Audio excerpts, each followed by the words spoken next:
Hey, everybody, welcome back. I'm Emily Moyer. We have a very exciting show today. A gentleman that I just met recently when I was on his show, but I've been tracking for a while, is here. He is the host of Forbidden Knowledge News, runs the Forbidden Knowledge News Network, and is the creator of the documentaries Occult Louisiana and the brand new Doors of Perception. Chris Mathieu, welcome to Strange Mosaic. Nice to see you, my friend.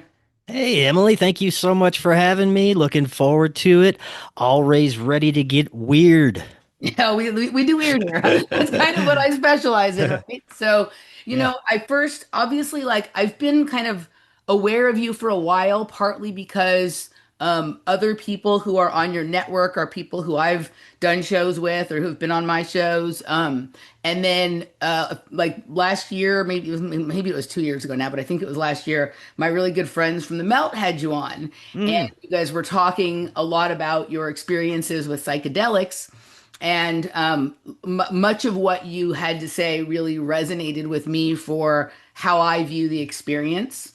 And then when I was getting ready to go on your show, I sort of familiarized myself with some of your other stuff. And I kind of came to this interesting recognition that though you and I are like personally quite different, and maybe what we focus on is a little bit different, the years of looking at this stuff have brought us to an understanding that I actually feel like your perspective on things and my perspective on things may be more similar than almost what I have with anyone else, even those who I have maybe more topical interests or whatever in common with. Oh, right on. So I enjoyed speaking with you when I was on your show, and I'm looking forward to digging into that sort of resonance today.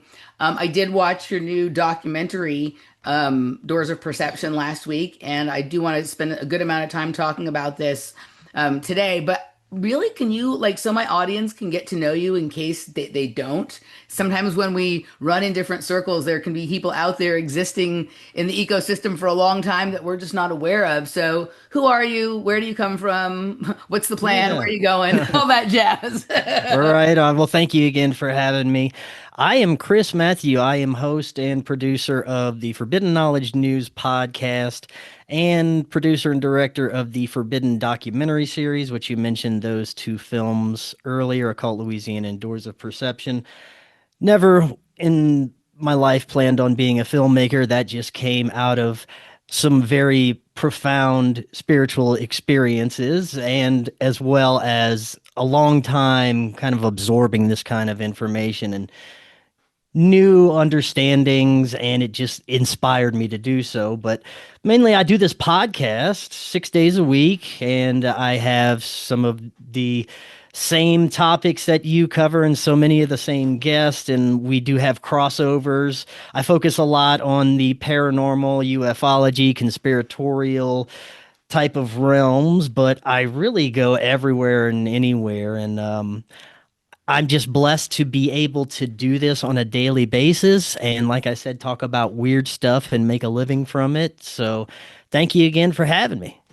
What's kind of your origin story? How did you go I mean, for me, while I've always been like weird and sort of on the fringe of lots of stuff, like there was a very specific sort of series of events that Mm, dislodged me from any attachment to normal reality and entrenched yes. me completely in whatever the fuck this is that we're in. What was that for you? Yeah. For me, it was very interesting. It really started about 2012. And around that time period, that's so funny. So many people have that same time period that they kind of started to wake up. But I was going through a bad divorce. I was depressed. I had no idea what direction my life was going to go, even though I had a comfortable career as a salesman at a corporate job, doing bullshit sales. And I hated that job. Like I was, making good money, but I dreaded waking up in the morning and having to go do this nonsensical job every day. And I was just looking for something else in my life at the time. I had no spiritual path. I was for the longest time sex, drugs, and rock and roll. Then I got married to the wrong woman, and Mhm. that led to pharmaceuticals and rock and roll and just a very depressed lifestyle. Wasn't eating right, wasn't living right, on all kinds of pharmaceuticals, just trying to get by. Went through this divorce, and that kicked me awake because I just knew I had to find something. And as a child, as a young child, I was always into this weird stuff, paranormal and magic and mysticism, and all. I loved all this stuff. And I also grew up in a Catholic home and was scared out of the Catholic Church at a very young age just because of the crazy dogma and everything that surrounds that. But I decided that I'm just going to start diving back into things that make me happy and passionate. So I started doing, back in 2012, YouTube was a great place to start if you were looking for, because they had access to all these great conspiracies and shows and information. It wasn't censored yet. So I started there, and that led me to books that I wanted to read and people that I wanted to talk to. And I just started really getting passionate about these alternative topics that we cover. And I started writing a blog on Facebook called Forbidden Knowledge News. And people started following it. I got a few thousand followers very early. It started growing. And I thought, I don't know enough about any of this stuff for you people to be listening to me. I got to start talking to other people.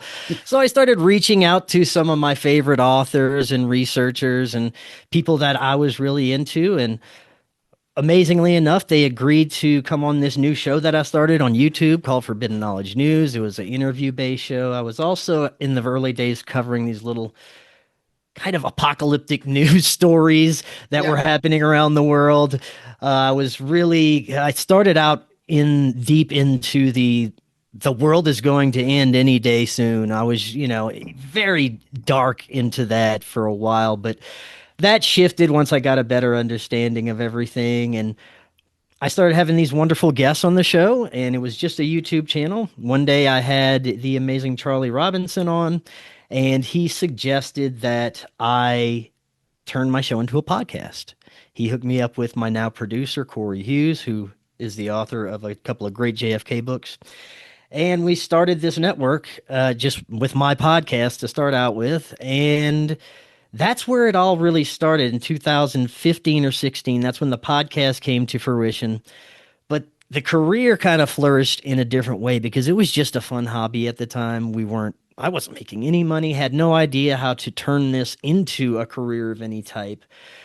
So that is a kind of different transition story. If you want to get into that, it's kind of a long story, but we can go there if you'd like. It's basically my first, what you would call spiritual contact experience, which led me ultimately where I'm at now. Well, if you don't mind, share a little bit of that, and then Oh, we yeah, and then definitely. we can get into I think the doors of perception, which is probably a reflection of that early experience, and then all you've learned since then when you sort of look back at it, right? So Yes, yes. So it was early 2020. The whole COVID fiasco hadn't really kicked in yet. I was again going through a bad breakup. I had this cycle of getting into very toxic relationships, you could say. So this was another one, going through a bad breakup. And I was doing the show for a while and it was going well. It was picking up a large audience, but I had no idea how to translate that into I can make a living off of this. So it never even crossed my mind to do so. I was still at my corporate job and doing this, 2, 3 times a week when I would come home as a hobby. And I really was passionate about it. I loved it. It consumed me, but I still had to wake up every day and go into this BS job so I could survive. One day I come home and, like I said, I'm just pissed off at the world at this time because I don't know where to go. I have still no spiritual foundation. I'm looking into all these weird things, but just no spiritual connection at all. And I had been talking to people about meditation, so I'm like, why not? Just give it a shot. And I had been trying for a while with no success until this one evening in 2020 when I get home. And I don't know if this is connected in any way, but I add this to my story because it feels like it is. I was talking to my neighbor in my front yard and I look up at the sky and there's these like three bright orange flames like shooting up in the sky and it looks like a UFO or something. I don't know. I have no idea what it is. And then it all of a sudden just bloop blinks out of existence. And I kind of filed that as, oh, that's interesting. Maybe a UFO, maybe not. But a few minutes later, I start to try my meditation. And I took some advice from people, put on 432 hertz tones and different breathing techniques, and I was really able to get into this extreme state of peace and quiet and stillness. And I was in that for I don't know how long. I kind of lost track of time. And all of a sudden, this kind of blue light came into my subconscious peripheral vision and got brighter and brighter. And as it was getting brighter and brighter, I felt this immense love like I'd never ever felt before. It was like, I thought I knew what love felt like from my parents and, maybe girlfriends, but this was incredibly powerful. It felt like a love drug or something. I was just beaming and it was amazing. And whatever this was, it spoke in my mind. It said, "Hey, Chris, it's time for us to talk. Are you ready?" And I'm like, "What the fuck?" I freak out. Like, I revert to childhood dogma. I asked this thing, I was like, "In Jesus Christ's name, are you a demon?" And this, it immediately has this like laughter and reassurance and love just coming at me. And it's like, "Yes, it's all good. Calm down." And it's like, "I've been with you your whole life. We need to talk." And I was like, "What are you? Who are you?" He's like, "Just calm down. Let's talk first." So I said, "Okay, you have at least a name?" And it said, "Yeah, but you wouldn't be able to pronounce it. Call me whatever you want." I said, "All right, I'll call you Laird because my cousin when I was growing up was named Laird and that popped into my head. I thought it was a cool name. So, hey, you're Laird." And the being's like, "All right, cool." So it proceeds to tell me that I need to make some very profound changes in my life. Like, need to start healing childhood trauma, that I need to start looking into certain topics that would lead me in a certain direction. Also, that the world was about to change in a very profound way. Again, this is early 2020 before the whole COVID thing really popped off. And it said you need to prepare yourself and it would recommend getting more of a stronger spiritual connection. But first, in order to do that, I have to heal some major trauma. I have to stop getting in toxic relationships, like all these things that I didn't want to hear at the time. I'm like, I thought I was fine. I'm like, what are you talking about? I'm good. But this voice, and I knew deep down that it was right. And it kept just going over these very important things that I can do to heal myself. One of the things, oddly enough, this voice, this weird disincarnate voice that showed up says, you should do psilocybin to help with your healing of your trauma. It also adds ease of access to conversations Yeah. with me. And Mhm. I'm like, okay. So at this point, I have no idea what this is. I don't know if it's an alien. I have an understanding of what it is now. And at the time, I still wasn't able to get this thing to tell me what it was. The conversation lasted 2 hours. It was mainly just telling me about things that I really needed to focus on in my life in order to heal, to get us better spiritual connection. And after that, it just kind of faded away after a while. I couldn't connect with it anymore.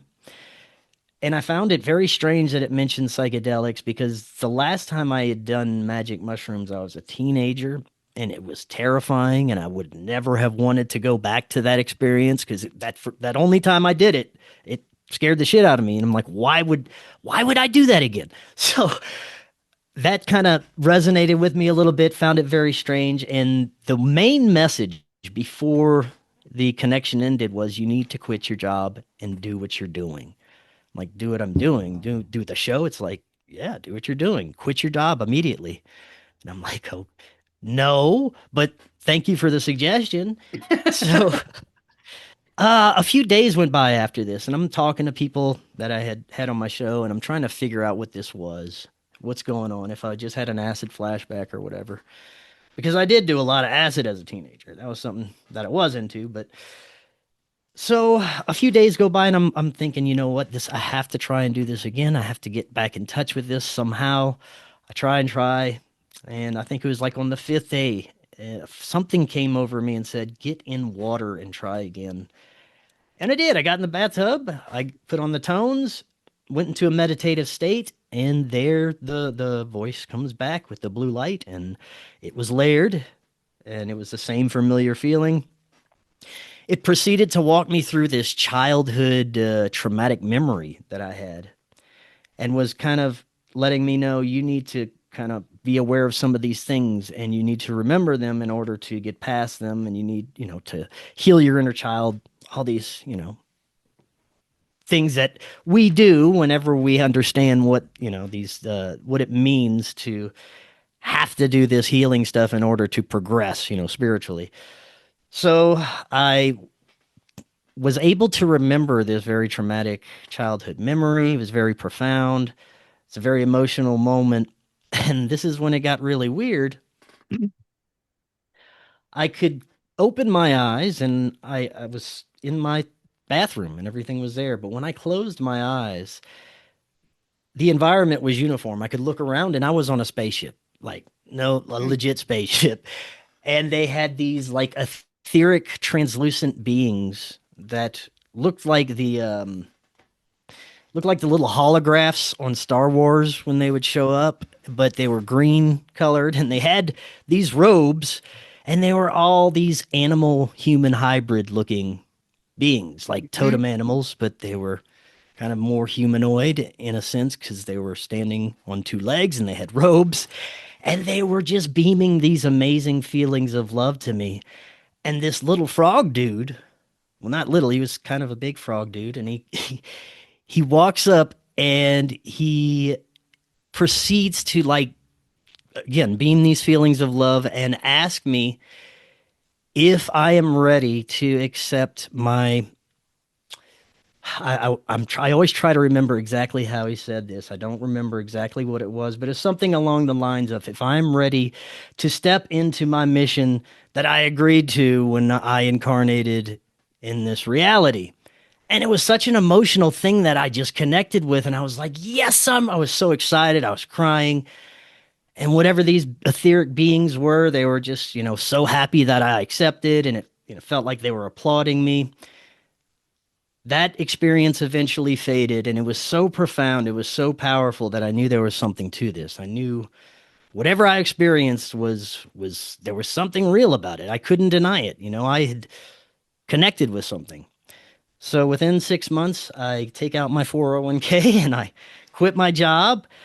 I was in South Louisiana at the time, which I really wasn't happy there. So moved out to Colorado. Always wanted to go out to the mountains, start throwing myself into this, terrifying because we didn't know how long my 401k was going to last. I didn't know, if I was going to be able to make this a success or win everything or anything like that. So few months go by and it was terrifying. We were losing money, but then one day we look at our revenue and it's like, holy shit, we can pay rent this month. Mhm. And then, a couple of months go by and we can pay rent and get a hamburger this month. It's quite amazing. So it just it kept getting better and better. And since I moved to Colorado, I didn't even put the connection together at the time, but magic mushrooms are legal to grow here, and Mhm. so I started my little farm, and that is when my psilocybin experiences started, which I'm sure we'll get into a little later. Some wild stuff happened there, but that is when the real journey began. I hadn't gotten into the film stuff yet. I was inspired later through psychedelics to do the films, and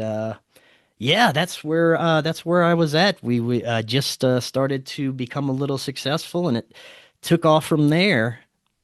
Super interesting. So you said a couple of things that like hit a few specific marks for me as A, familiar to some of my own experiences, but B, things that I hear from other people who, have gone through some of these experiences and then end up developing, kind of a similar perspective on what all of this is. And Mm, so, from my point of view, just my opinion is it is no doubt connected that whatever you saw in the sky is what altered your ability to get into a more profound meditative mm, state, right? Because while there's lots of different opinions out there about what the UFO phenomenon is, are they man-made? Are they alien? Are they interdimensional? Are they biological? Are they technological?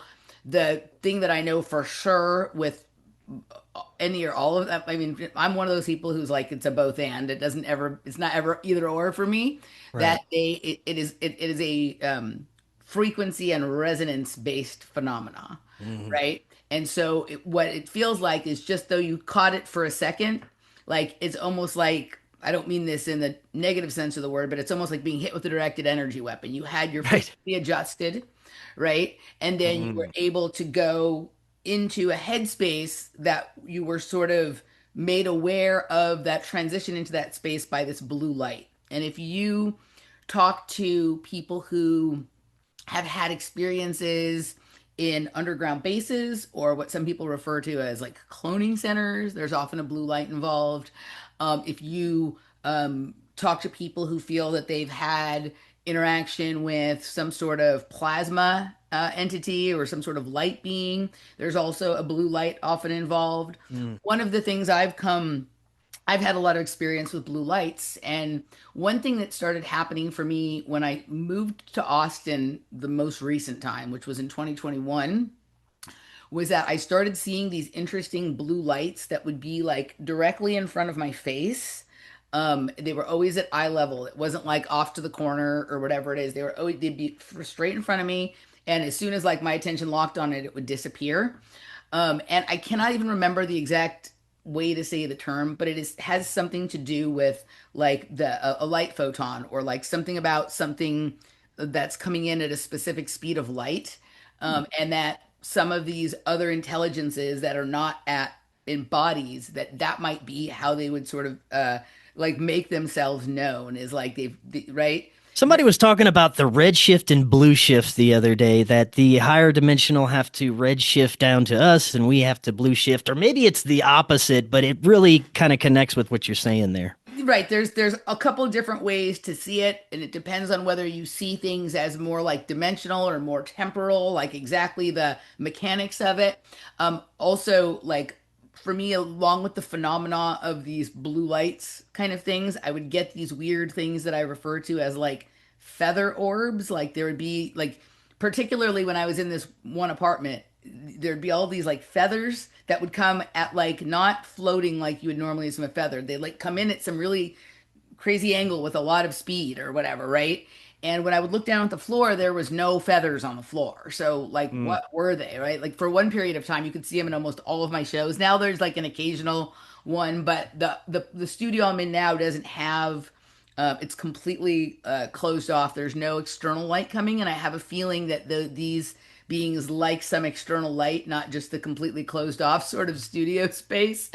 But it seems like to me when I read Robert Temple's book, The New Science of Heaven, which is all about plasma, that it's likely that we have this sort of full environment around us that we can't normally see, Mm. but specifically like if you can start to be able to see things that sort of come in at a certain angle, right? Like, and you start to notice this kind of thing, and that might be some of these intelligences that don't have bodies in the way that we think of them, trying to do something to sort of catch our attention. And like certain kind of corners with certain kind of angles, they seem to be happening more in rooms that have that or in areas around that. So it makes sense to me on some level that would be, I mean, it's got to be weird, like we're not noticing someone else is there but they can see us all the time or something like that, right? It's kind of these one of these weird situations that humans find themselves in. And they do have sort of like a plasma sheath kind of membranes or something, but it's not like what we think of as like a Mm. physical body that is easy to notice in space. So the thing with the blue light and the UFO caught my attention for sure. And it's a frequency adjust, right? And then you were able to sort of get into this space and stay in this space for a period of time. And then when you told me that they recommended psilocybin, I'm coming to understand that psilocybin does, and we can get into this more in the second hour for sure. But what it's really good at is mediating a conversation between someone or something here and someone or something there. Hmm. I don't know if it's that it provides a little extra energy to sort of carry sort of information across this like membrane a little bit, or if it has to do with the amplification of our senses. Like our hearing gets adjusted and our visual acuity gets adjusted, which is kind of similar to having a frequency adjust from the outside. So it's like tunes you into that band on the radio where now you Mm. can sort of transmit messages and hear them back or whatever it is, right? And it's not like an audio or a visual message per se. It's informational, but it has to do with the attunement of our eyes and our ears. So that was interesting. And then what you said Mm. about the bathtub, right? Like for some reason, water, I always have my best ideas either in the shower, in the bathtub, or like weirdly like on the toilet, Mm. right? Which also is sort of this interesting water and vortex kind of scenario. Yeah. But for me, I've had all kinds of psychedelic experiences. The most intense psychedelic visuals I ever have are in the bathtub. And Mm. like since I was little, like when I'm in the shower or the bath, I'll like rub my eyes a little bit. And I have a level of intense visuals that I've not seen on psychedelics and that I've not seen in the visual. Like I go to a lot of underground warehouse parties, techno music, and the ones I go to are like the height of audio and visual production, and like the kind of visual shows they have that include lasers and screen mapping and literally like retinal, like you'd be blown away at some of the stuff that I've seen. None of it matches up to the most intense psychedelic visions, but definitely not to these visuals in the bathtub. They're so Mm. intense that I can't stay there for very long because it's an amount of light and saturation and definition that is hard to stay focused on for a bit. But when I look at it, what it really looks like is very, very Masonic in terms of the floor, the setup, Mm. and some of the um, characters. It's much more futuristic looking than when we look at like Masonic art. But if you think about it, maybe, a couple thousand years ago when people first started to try and create groups and societies or works around these types of states, they didn't have the technology to create hyper real looking things. So they were just trying to, with the tools they had, create a replica of the thing that they saw quickly because, again, it's intense, it's hard to stay there. But when I look at them, it looks like super hyper real, like super otherworldly, but it has all of the elements of what I think of as Masonic architecture or art or the Masonic setup or the characters or whatever it is. Like I call it psychedelic masonry, Mm. right? And so like whatever that experience is, that being submerged and then sort of finding a space to connect is one of the probably like I don't know if saying oldest, but the most um traveled paths of information transfer, right? Mm. Throughout time. And so that's all like super interesting. I have a question about Laird, right? Mm. Um, when I have had some of these conversations, like I've never had a 2 hour conversation like with someone that I perceived as being a separate being. I've had all night long conversations with what felt like a version of myself that exists outside of time, Mm. right? That is sort of like out of the time stream, but That's what I've come to understand yes. Laird is, my Okay. higher self. Yes. Okay. That connection. Yeah, right. And part of how I've understood it over time is like you get to know the personality and the characteristics, looking for whether there's deceit or trickery or like Yes. promising you things that aren't. And my experience with all of this is like, no, mostly it's just gives me a word or two, a few words sometimes to inspire my search. Or like if I'm really, really struggling or suffering, like, tell me a thing that either I wouldn't think of or that I know deep down, but like I don't want to do because it's scary or it means giving some up something or whatever it is. But there's Hmm. never been like some luring me into a situation, right? That like people warn you about entities or demons or whatever it is. There's never been any of that with this particular sort of situation or setup. So it sounds to me like that that this is the classic initiation on some level. It's a decentralized process for those who choose to pursue it by themselves instead Yeah. of in a group. Like I had a girl on my show recently who has written a book about the underground dance music scene as a decentralized mystery school that allows someone to initiate themselves, right? And we had an interesting conversation around that. But the same can be said for the pursuit of this information that we're doing, that we've been doing, or the looking at, one's developing a long-term sort of back and forth relationship with a psychedelic substance or whatever it is. So sounds like you were initiated, at the pace that you were ready under the Mm. circumstances that you could accept it and do it responsibly, not like running around feeling like you had to do something, that involved everyone else with your newfound knowledge, right? Which Yes. is all, which is tempting for some people, right? I know Mm. something you don't know. What can I do with it? Instead of just like, I'm going to wait until I even know what's going on here before I decide if there is something to do with it, right? So, very interesting. Yeah. Obviously, this experience, I have not seen Occult Louisiana, but I'm intrigued now. So maybe sometime I'll check it out and we can talk about that. I had one wild week in New Orleans once that, right, that I'd love to try and understand sometime. But I did watch Doors of Perception, and it's obviously like this is the next step for you in sort of taking those experiences outside and trying to affect more people with that. Mhm. Why did you decide to do the documentary, and then how did you sort of decide, there's like three or four main topics you focused on in there. The one that sort of piqued my interest the most, which is another commonality between you and I, is the part about sleep paralysis. Mm. Right? But sort of how did you decide to do this? How did you decide what to focus on? And then let's get into it a little bit.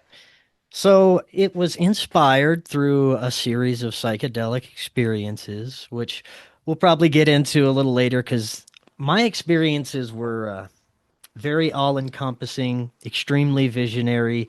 I would have out-of-body experiences. I would have these extremely profound, intertwined experiences where this reality would just get sucked into another and I would be in a different, just very profound things that would happen, but we'll get into that a little bit. But We'll do Mushroom Mystery School yeah, the in the the Mushroom second Mystery part. School. Yeah. But it those experiences really inspired me to do something more. I'm passionate about this show, of course, but I always loved film. I always loved a visual presentation of information in a very entertaining way. So I decided to try and do it myself. And I just, again, wanted to do it my way, wanted to introduce, a new way of doing it, had no expectations on, super quality or it's extremely low budget film. The first film, Occult Louisiana, was done mainly so I could see if I could do something like this, and it was very experimental. It involved a lot of my friends and colleagues, and this one as well. A lot of people, guests that I've had over the years on my show, that some of the information had resonated with me, and I wanted to provide a variety of perspectives on topics like near death experiences, alien contact, synchronicities, dreams. I took a trip out to Skinwalker Ranch for this film, and I stayed at my buddy Ryan Burns.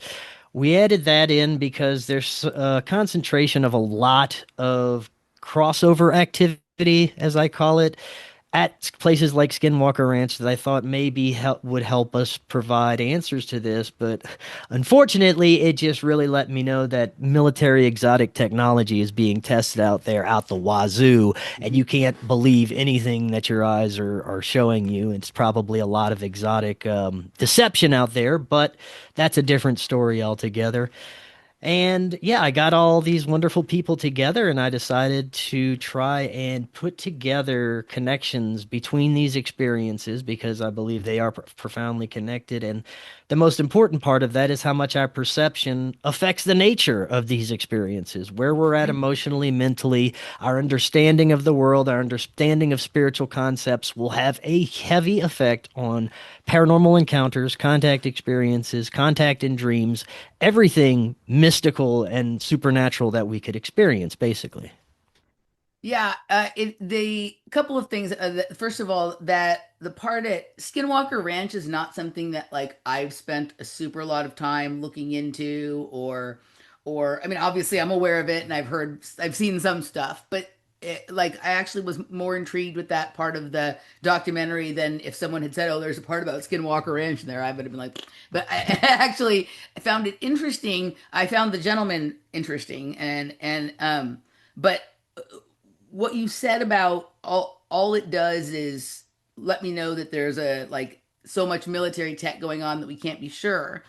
And Um, I didn't really find out about to the extent of what I said about the military stuff till long after I had completed the film. mhm. And I went back to Ryan. He gave me more information about things. He kind of opened up more than he did before, as well as some of the experiences I look back at made more sense after I had a few guests come on and tell me about their understanding of the weaponization of the paranormal at places like Skinwalker Ranch.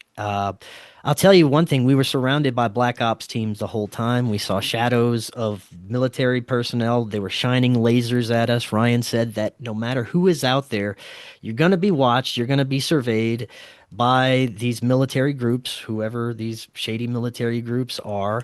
A lot of the UFOs that we saw were experimental craft. There's no way to tell the difference. And Ryan claims that he's even seen what he calls nanotechnology that can shift into creatures. And one Mhm. of these creatures attacked one of his friends. And it's military technology. It's not, anything truly supernatural. It's something that they've developed. And that is Mhm. terrifying to me. So one of the things that I've noticed is that there's all that military tech there does not negate the fact that there's also That something is correct. happening that is That is not correct. military. Mm. Um, right. So I grew up, and for people who listen to the show, they're probably tired of hearing this, but I'm telling you since I'm in conversation with you, where I grew up in Chatsworth, California, which is about 20 minutes from where I am right now. It's a suburb of Los Angeles in the San Fernando Valley, right? It is one of the places that gets overlooked when people start talking about the oddities of Los Angeles and get into places like Laurel Canyon Mm. or, JPL or whatever it is. But for me, because I'm from there, but also just because of my understanding of what's really going on there, it's actually hugely significant and probably intentionally overlooked because there's not as convenient of a story that you can weave over it as you can weave over Laurel Canyon or some of these other locations. Mm. But that Rockadine, there's a Rockadine installation in the hills of Chatsworth, which is a very interesting geographic area. It doesn't look like the rest of Los Angeles really in any way.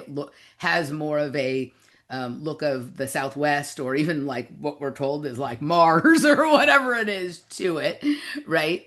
Um, and Yeah. so there's Rockadine. It was installed in the mountain, in the hills there, and now it's Boeing. And there's been radioactive activity there, fission reactor there in the past, and they're supposedly building test rockets and this that. Like I don't know why you would choose to do that, like in a place that's almost impossible to get to. Yeah. And it's still active, right? And there's a lot of stuff going on there as it relates to energy, whether it be with particle accelerators or whether it be with reactors. But it's literally built on the same land where there's an area called Burrow Flats, which is an Indian, Chumash Indian sort of area, right? And some of the oldest and most important cave paintings in the United States are there as it relates to our relationship with the heavens or the stars, right? And some of the cave paintings look exactly like plasma bursts, Mm. linear particle accelerators, other kinds of technologies that we know now are thousands of years old on the wall there, and they exist in this cave called Window. I think it's called Window Rock or Window Cave. And on the winter solstice, the way the sun comes through the cave points exactly to the very middle of what looks like a vortex, or if you were to look at a linear particle accelerator head on, it Huh. points directly to it. And then it's got all this other stuff around it, which to me is like if you're standing here on this alignment, this sort of other space is going to open up and you're going to see all this kind of stuff. Now, Huh.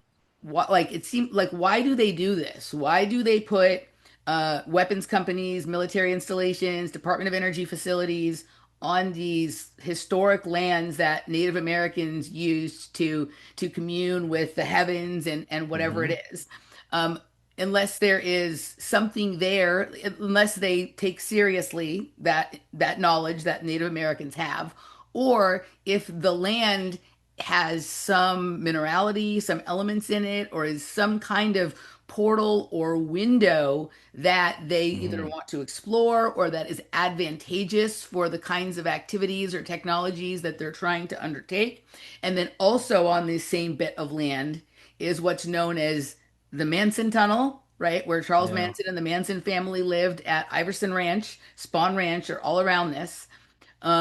There's a lot of layers of inconvenient activity or knowledge that has gone on the same piece of land. So for me, it's got to be that there's something about whatever the makeup of that land is that Yeah.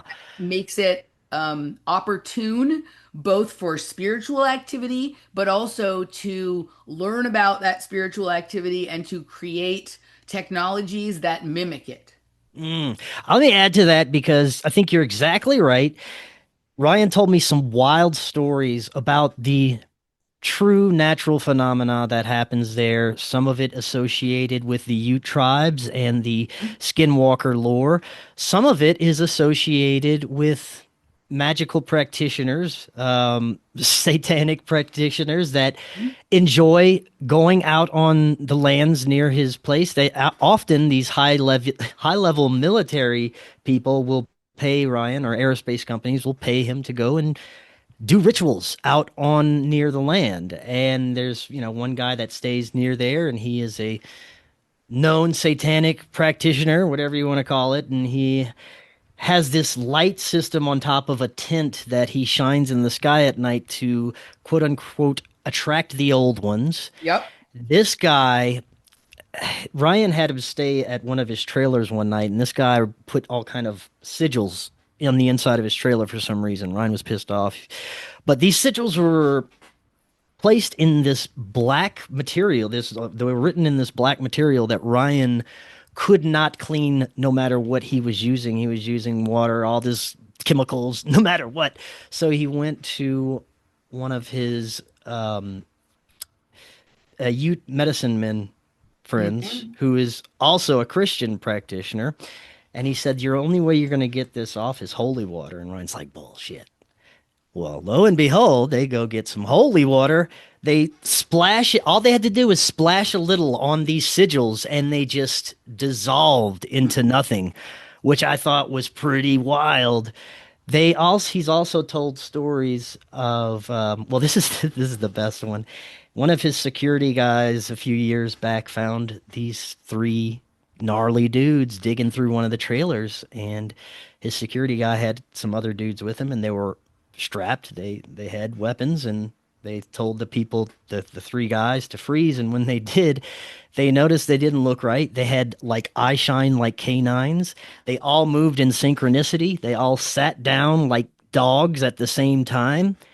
And then at the same time, they all jumped up and started lunging at these dudes, which they proceeded to open fire. They unloaded on these guys. Took these guys took a lot of shots until they eventually just turned around and started running the other way.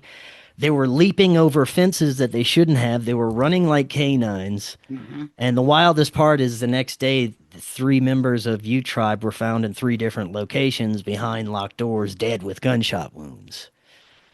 So pretty wild stuff happens out there. And that's, I believe that's really connected to some of the Native American lore that happens out there. But there's like that Satanic guy, there's all kinds of people who go out there to do these strange rituals and connect with something. Just out of curiosity, if ever, when was the last time that you tore through the Twin Peaks series? Oh God, I was I had just started a couple of months ago and then I had got busy doing something else and I fell off of it. I really needed to get back into it. I was like on the third episode again, but before that I couldn't tell. Didn't remember much about it. So I watched it as a kid when it first came out, Hmm. right? And was sort of really taken with it, though I couldn't quite understand why. And then I watched it again a couple of years ago as an adult and having much more obviously esoteric knowledge than I had when I was like 14 or whatever when it came out. Yeah. But now I'm on like either this is my third or fourth run through it because I do a series with my girlfriend and with Hunter and Chris on Twin Peaks, and we're kind of attacking it from all the different perspectives. And the whole story that we just kind of went through here about Skinwalker Ranch and what I told you about Chatsworth, and then what you said about these sigils, this is all stuff that's in Twin Peaks, and I'm kind of approaching the series from the perspective like I do a lot of things, and I'm not saying that this is necessarily true, but it helps me to have like a way of understanding things that Mark Frost and David Lynch wrote Twin Peaks about Chatsworth because actually there was a very similar case of two girls going missing and one turning up dead in Mm. Chatsworth in a very similar way as what happened in the series about a year or two before the series came out. And there's a lot of sort of similarities between Twin Peaks and Chatsworth. But what you were, some of these locations where there is, whether it be something from the types of trees or the types of rocks or the bones of the Native American people that were buried there before, and maybe there's some interesting minerality in their bones or something like that, that this seems to be an area where you can open up a room or a portal, like call it the Black Lodge or whatever, like Mm. in Twin Peaks. And only now do I feel like I have enough occult and esoteric knowledge that I'm really understanding the series. And I just finally, on this round through, sort of really came to understand the mechanics of the Black Lodge, right? And the mechanics of the Black Lodge are best explained in that series by the Native American member of the sheriff's department there. Right. And it basically is like there's a Black Lodge and there's a White Lodge, right? And you can't get to the White Lodge without going through the Black Lodge. So you can't just ascend without going through the dark side. Mm. The Black Lodge eats most people up because you have to face your shadow, you have to face your deepest fears. But if you make it through there, then you can join this sort of spiritual brotherhood that is responsible for much of how we experience reality, right? And, but a lot of people give in to the excesses Mm. of the Dark Lodge, and where the Black Lodge is in the woods in Twin Peaks. There is a puddle when it at the time when it can open, there is a puddle of black stuff that is some really weird substance that like smells like burnt mineral oil or whatever it is, but that is present when this happens, right? So when you were talking Mm. about these black sigils, I bet you that they're drawn in that substance that is present when the Black Lodge open in the woods. And so whatever that is, I don't know if that's the black goo. I don't know if it's some kind of like pine tar that, I don't know what it is. But like we're talking full on Twin Peaks here. And if you really listen to what's being said by the character in Twin Peaks, Briggs, that is the colonel in the Air Force, right? That at a certain point, the government realized that what they thought was like alien stuff is really interdimensional activity in the woods. And that Project Blue Book is really about the transmission sort of across dimensions from all of this kind of stuff, Mm. right? And so my guess would be that like this is there's areas like this all over the country and all over the world, right? And they always seem to be on sort of either these very sacred sort of grounds that have nothing going on there, really, like in terms of industry, or industry has co-opted those lands, like I told you about Rocketdyne or Boeing, or often you'll get like a Department of Energy facility there, or a water Yeah. treatment plant, or some kind of, power transfer station or something like that there. And then, all sorts of anomalous stuff goes on, and they scare most people away by either saying there's a radiation leak there or whatnot, but that really keeps them from coming close. And the only people who come close are people who are not scared, Mm. right? And it just sort of thins that herd. But I recommend, based on your experience with this documentary and what you've been learning from him, go check that out, and you'll see like there's a situation that matches up with just about everything we've talked about here today. And that was back in 1990. Yeah. And so, that knowledge has been there, and but people can't, we don't understand until we understand, and you don't even Mhm. understand what you don't understand until you understand it. Right. Yeah, yeah. I definitely would love to go and do a deep dive back into that. I've been meaning to for a long time. And it's funny you mentioned the black goo substance because I actually have an experience that we'll get to later that involved this kind of black gooish substance coming from inside me, which is pretty crazy. I've had a personal black goo experience as well, so not that surprising. I've had it occur around me, but I've also had it come from inside Yeah. at a very specific time in my life. So very Wow. interesting.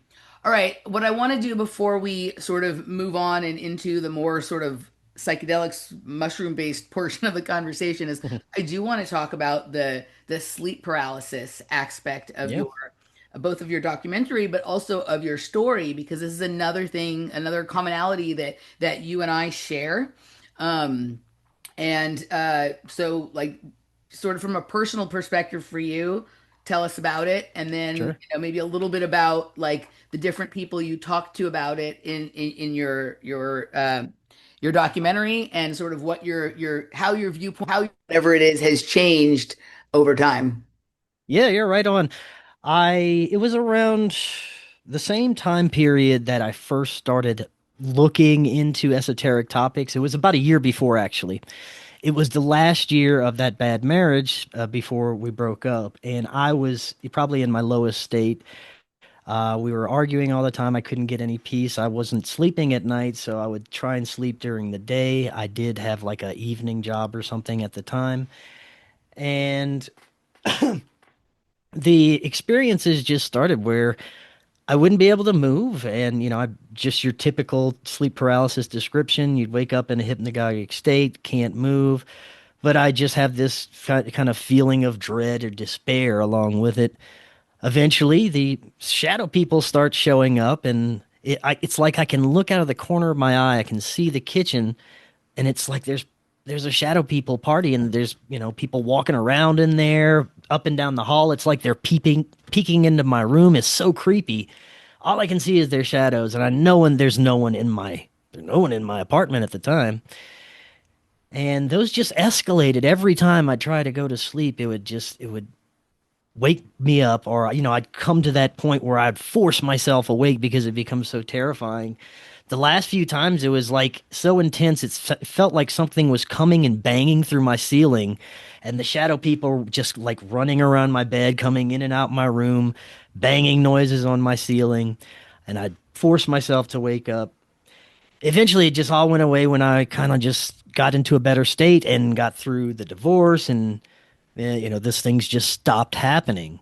I had Vicky Joy Anderson because she has just an interesting perspective on sleep paralysis. It is more of a Christian perspective, and I don't agree with everything, but I do find her studies very interesting because she interviews a lot of people who've had sleep paralysis experiences, and she does a lot of comparisons.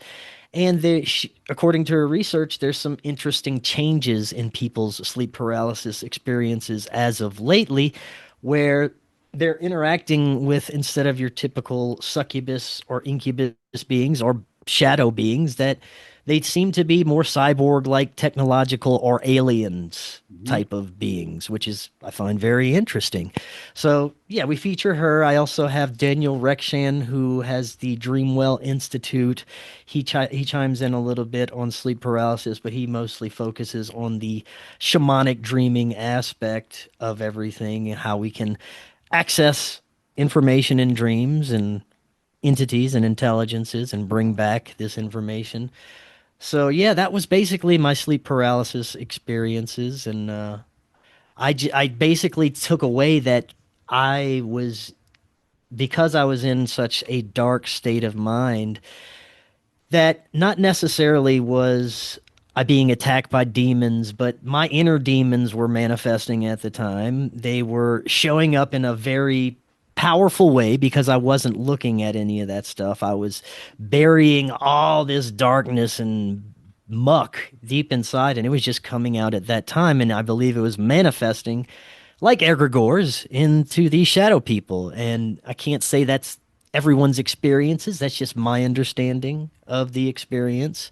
And it's not to say these things didn't have an intelligence of their own, because I believe that egregores and the energy we can put out can take on an intelligence and life of its own, and it can be like a separate being that we're interacting with. It could have such powerful things. That's the power of our imagination. I believe we manifest this reality through our thoughts, our feelings, our emotions, our energy, and it's all part of our inner world that comes out at times. And I believe it's also connected to, it's like as above, so below. We have these astral, metaphysical lives that we're living on the other side that reflect the material lives. And it's like an ecosystem of intelligences just beyond in that astral realm where we're also residing, if you know what I mean. Yeah, I mean, it's very the sleep paralysis for is definitely you said a lot of interesting stuff there, right? So the sleep paralysis is one of the most interesting phenomenons I think out there, right? But there is as there are with a lot of other sort of borderline experiences, it is so much about whatever the belief system or the angle of perception is of the person who's experiencing it, right? Like a Christian person is gonna, see either demons or saints or angels depending on what their perspective is, right? Hmm. Like some Christianity for me like assumes that everything that we are not sure we know or in agreement with has to be bad, and that's Right. my struggle with like the Christian perspective on things.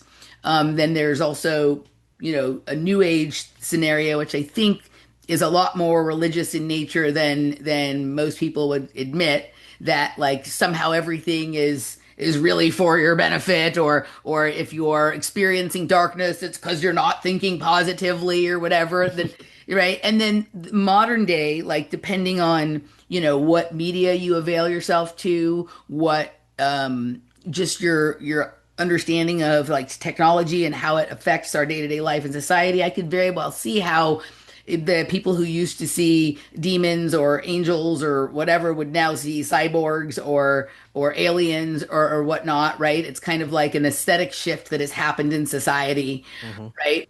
Um, for me, your experience is a little bit closer to mine in that like I wouldn't it seems like if to whatever extent I had any interaction or any awareness of there being beings, they were seemed to be people, or even if they were in shadow, they didn't seem to be monsters or aliens or Mm. anything other than like weird, like kind of slightly creepy people, only creepy because you didn't know what they're doing. Before I tell you sort of what my experience is with that, I do want to reflect one thing. Like, do you think it's possible that that was layered and that this was like the first time he tried to contact you, which is, and now you understand is your higher self or outside the time stream, but you didn't have any, you hadn't explored all these ideas yet. So there were not so many Mm. ways to reach you other than to try to wake you up out of your sort of dead sleep, like what we try to do to our family when they don't believe us about 9/11, or you just like bang them over the head. You're like knocking and knocking, like trying to get tension. And then, like maybe it was him then trying to say, hey, you need to make a change in your life. But like over time, you made some changes and you opened up new lines of possible communication and you got yourself into a better state.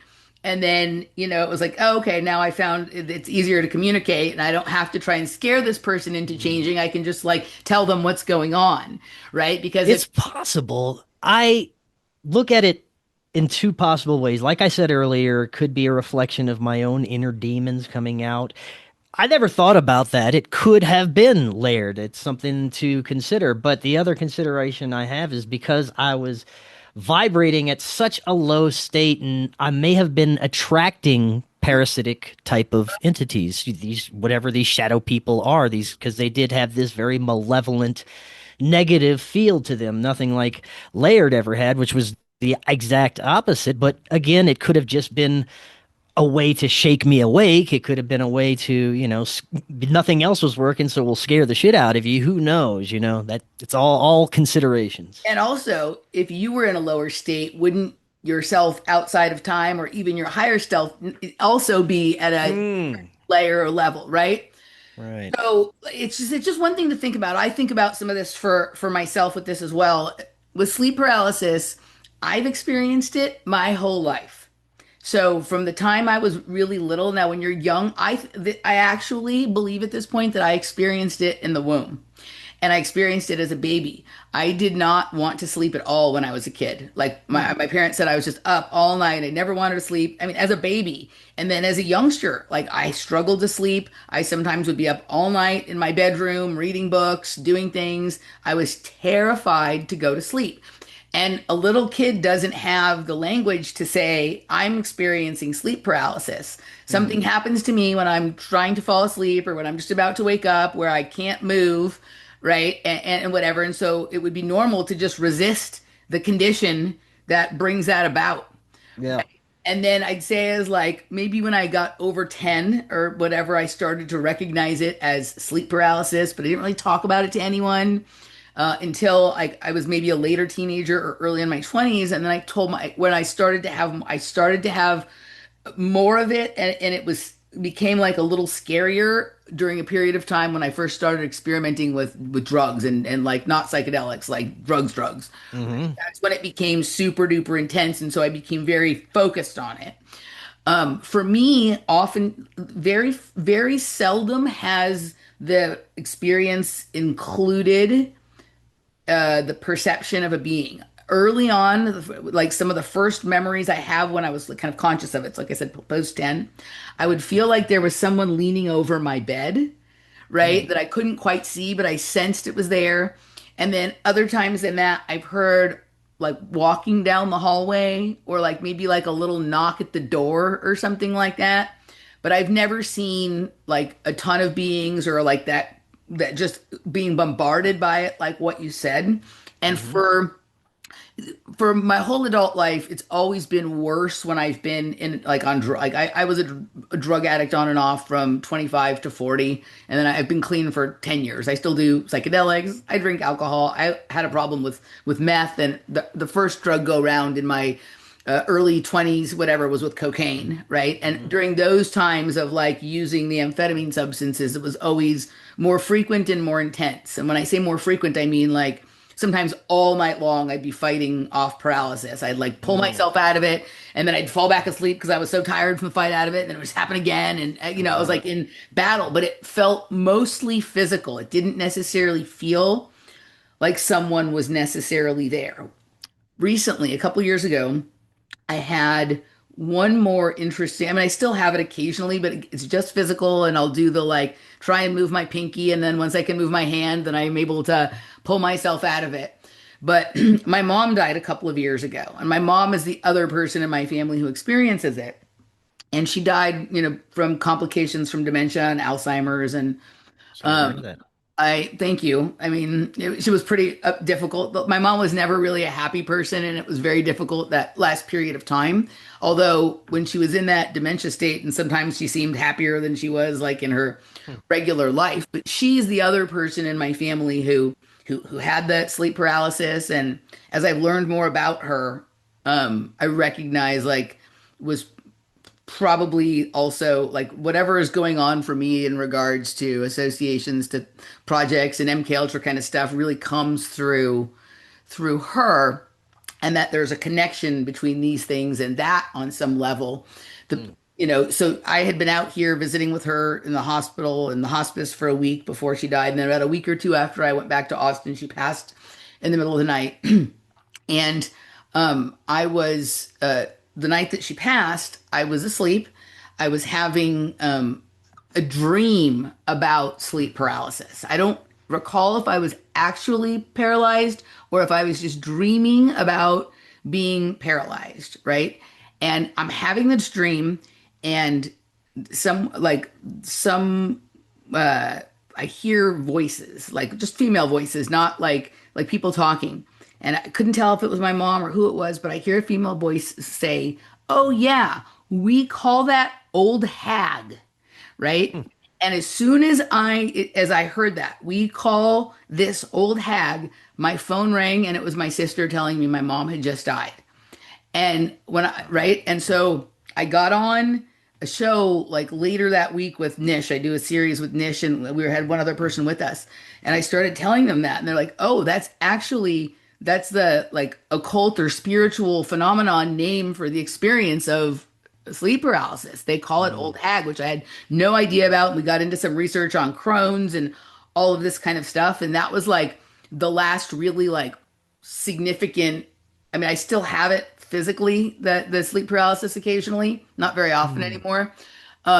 So there is something. It seems to be a like we were talking about how being in the water or the frequency adjustment from the UFO or the psychedelics makes like a some sort of interface to communicate across, or some Mhm. sort of like frequency band that you can use it to sort of communicate some level of information or experience in an extraordinary state.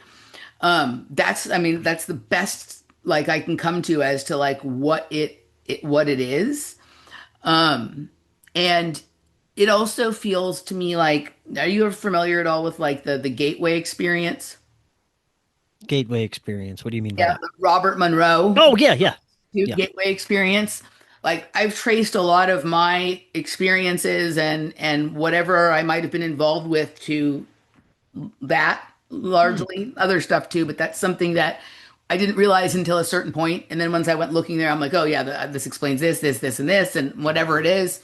But the technique for rolling out of your body Hmm. there really looked like when I thought about the figure that I saw standing over my body, it was in that same spot and in the same way it explained how to get out of your body, right? So I think sleep paralysis for the astral traveler or Hmm. for the interdimensional explorer or whatever it is one sort of pathway, not the only one, Right.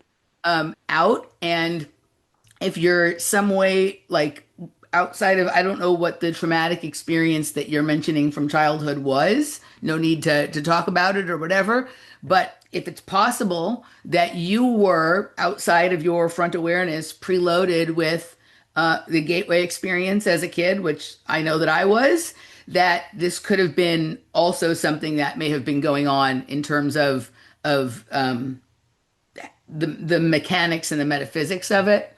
Mhm. Yeah. Yeah, I would agree that in that hypnagogic state where you're paralyzed and there's this weird vibration, it seems to be a precursor to the out of body experience from everything that I've heard. And I've had guests that are regularly able to induce those states, which I have never been able to. I've tried a few times, never been able to.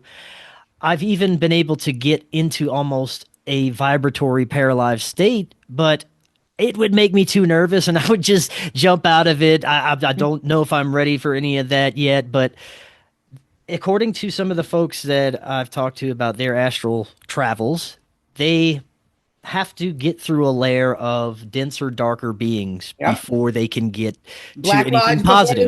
Black Lodge before Yes. the White Lodge. Yes. So these shadow beings often are there waiting for them, Yep. and they're just there to try and deter them, and they're just either parts of their consciousness or they're these astral beings that not necessarily are malevolent or benevolent, but they appear based on where what we're our perception is at the time. And a lot of people who have the astral travel experience can just completely bypass the dark negative entities and they shoot to the higher realms and they don't even have to worry about those things because they're like in a such a high vibratory state. So I find that very interesting that there are layers to these astral realms to get through, and I think that could be what we're experiencing there. I sometimes refer to characters or beings like this as boundary guards, Mm, right?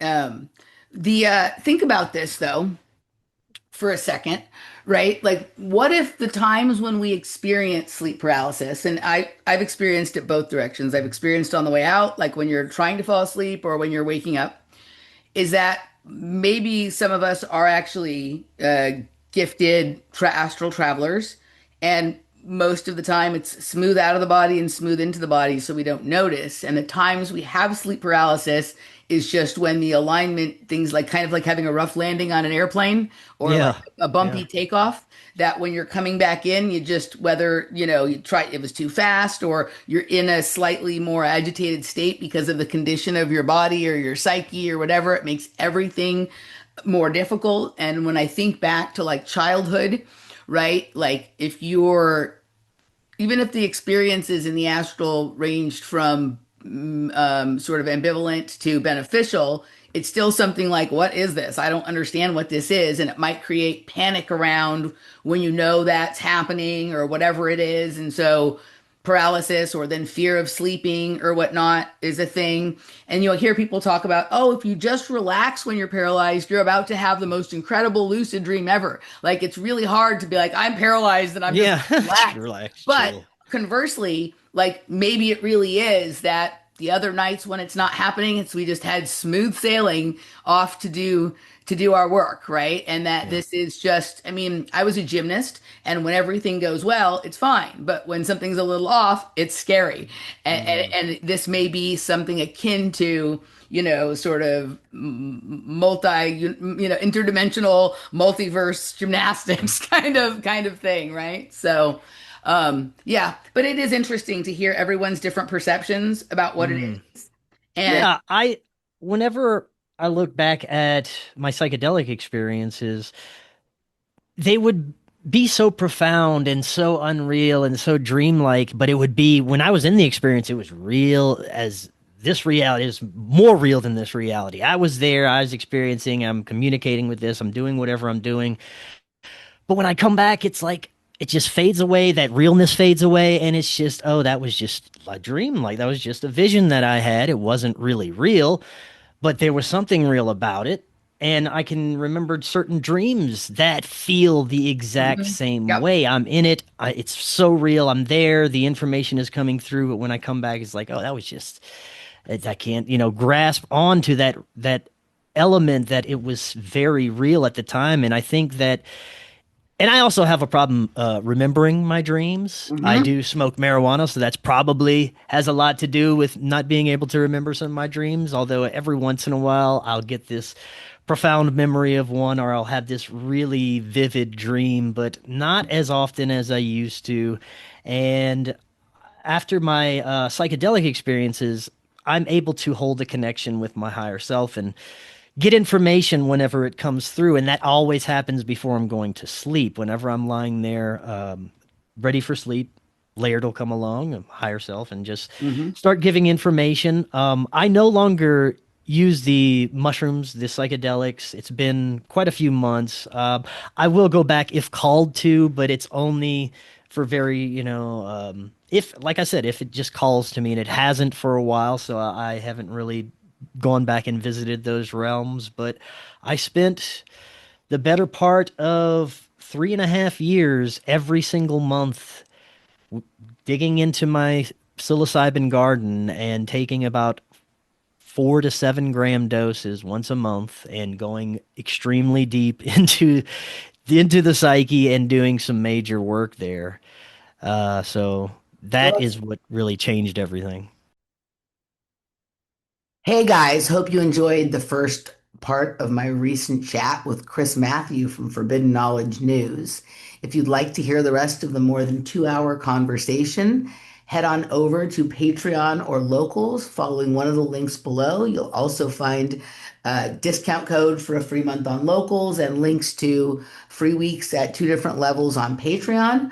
I also recommend you go check out Forbidden Knowledge News as well as Chris's excellent new documentary, The Doors of Perception. All right, guys, we'll see you on the other side. Thanks a lot. Bye bye.